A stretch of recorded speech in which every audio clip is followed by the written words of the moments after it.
Bismillahirrahmanirrahim, assalamu alaikum wa rahmatullahi wa barakatuh, bonjour à toutes et à tous. D'abord, celui qui porte la foi se doit d'appliquer scrupuleusement ce que le Créateur lui demande dans les textes qu'il a révélés. Parce que il y a certes une sagesse dans tout ce qu'il nous demande, mais nos cerveaux humains ne sont pas toujours capables d'en saisir les nuances.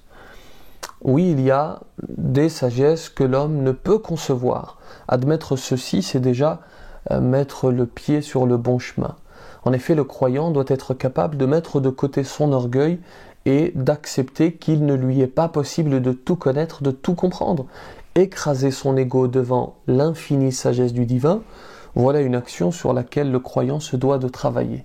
Il y a cependant des questions comme celles que nous nous posons aujourd'hui, auxquelles nous pouvons tout à fait répondre. La sagesse est ici humainement compréhensible et est même révélée dans le Coran. Mais avant tout, j'aimerais que l'on se pose une autre question qui peut vous paraître particulière. L'alcool est-il vraiment interdit en islam ? Sacrilège, me direz-vous, qu'arrive-t-il à l'imam ? Du calme, je vous explique bien sûr. Cette question, certains se la posent parce que dans le Coran, Dieu dit ceci. Ya ayyuhalladhina amanu innamal khamru wal maysiru wal ansabu wal azlamu rijsum min amali shaytan. رجس من عمل الشيطان فاجتنبوه لعلكم تفلحون. Certains nous disent donc, ce sont leurs arguments, je ne les reprends pas à mon compte, je ne fais que les citer. Certains nous disent, Allah nous demande de nous en écarter, mais il ne parle pas d'interdiction. Or, lorsqu'il parle du porc, lorsqu'il évoque le porc dans le Coran, il dit ceci. إنما حرم عليكم الميتة والدم ولحم الخنزير وما أهل به لغير الله. Lorsqu'il s'agit du porc, notre Créateur parle clairement d'interdiction. Or, à propos de l'alcool, notre Créateur parle de s'en écarter. Alors qu'en est-il ? Alcool licite ou illicite ? Rassurez-vous, l'alcool est bien interdit, je n'allais pas dire le contraire, je vais le prouver d'ailleurs. Il s'agissait de revenir sur un argumentaire fallacieux qui circule. Cette interdiction de l'alcool s'est d'ailleurs faite de manière graduelle pour les compagnons du prophète, que la paix soit sur lui. On la voit cette gradation dans différents versets. Allah parle d'abord de grands péchés, puis d'interdiction pendant la prière, avant d'évoquer le fait de nous en écarter.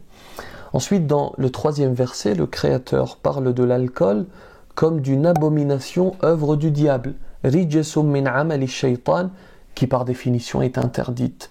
Vous imaginez bien que l'abomination œuvre du diable n'est pas autorisée. Enfin, pour terminer sur ce point, en fait, al-ijtinab, le fait de s'écarter d'une action, est encore plus large que l'interdiction. Non seulement c'est interdit, mais en plus il faut s'en éloigner, s'en écarter. On pourrait faire le parallèle avec la fornication. Dieu dit dans le Coran « Wala taqrabu zina » ne vous approchez pas de la fornication. Le terme interdiction n'est pas utilisé ici, mais on comprend tout à fait qu'il s'agit bien d'une interdiction, et même plus que cela, puisqu'il s'agit même de ne pas s'en approcher.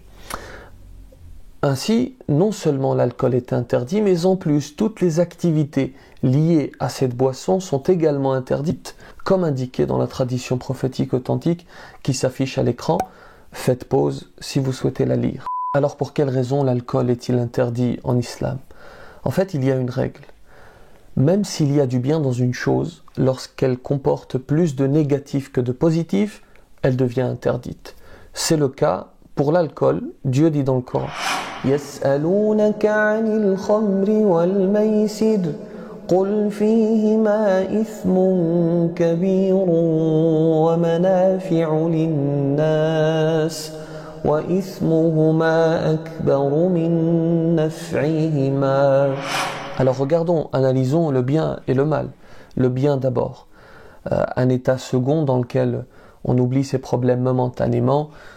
Pendant quelques heures, en effet, on oublie ses soucis avant d'y retomber de manière plus profonde encore.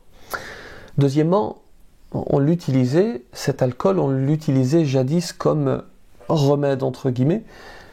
Et puis surtout, et c'est le 3e point, c'est lucratif, très lucratif. Aujourd'hui, il y a encore des musulmans qui continuent à vendre de l'alcool sous prétexte qu'ils ne pourraient s'en sortir s'ils le retiraient des rayons, oubliant au passage que le Créateur met la baraka et facilite à celui qui lui obéit en le retirant des rayons par exemple. Le mal maintenant est, je ne vais pas être exhaustif, un état second qui amène certes à oublier ses soucis, mais aussi à un comportement inacceptable, incontrôlable. L'homme n'est plus maître de lui-même, il est capable de commettre tous les vices. Il peut, en une fraction de seconde, briser une amitié, perdre son travail, voire perdre la vie. Une boisson qui, en effet, augmente le risque d'accident. Il suffit de voir à quel point les différents États, et même la France, interdisent l'alcool au volant. Vous allez me dire, allez, un petit verre, ça fait pas de mal. Oui, mais qui peut garantir qu'il ne s'agira que d'un verre? L'une des techniques du malin, du diable, c'est justement de nous murmurer « allez, juste un verre, allez, juste un », pour finalement nous amener à vider la bouteille. Et puis l'alcool a des effets très nocifs sur la santé à long terme. Il suffit de 2 clics pour s'en rendre compte. Il s'agit donc bien de ce que le Créateur dit « Wa ithmuhuma akbaru min naf'ihima » le péché est plus grand que l'utilité. Bon voilà, j'espère que l'exposé était clair. Vous êtes maintenant capable de répondre à votre collègue. N'hésitez pas à enrichir cet argumentaire dans les commentaires. Quant à moi, je vous laisse